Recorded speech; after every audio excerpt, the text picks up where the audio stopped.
এই কিছুদিন আগে পর্যন্ত কন্টেন্ট ক্রিয়েটারদের লাইভ একদম শর্টেড ছিল ভাই।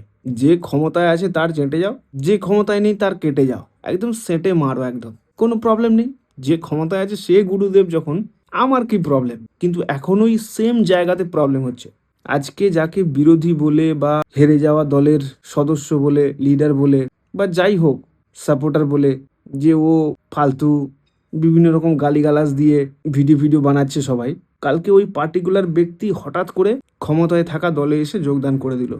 তারপর ক্রিয়েটারের কি অবস্থা হবে? কন্টেন্ট ক্রিয়েটারকে পুরো ধুয়ে দেবে। এটা কিন্তু চাপের ব্যাপার। তো সেই হিসেবে যারা ওই তির্যক টাইপের একটা কন্টেন্ট বানাতো বা বানায়, তাদেরকে মনে হয় পলিটিক্যাল কন্টেন্ট ছেড়ে দেওয়াই উচিত। কারণ কে কখন কোন দলে কোথা থেকে কেলিয়ে দেবে ভাই, কিচ্ছু ঠিক নেই।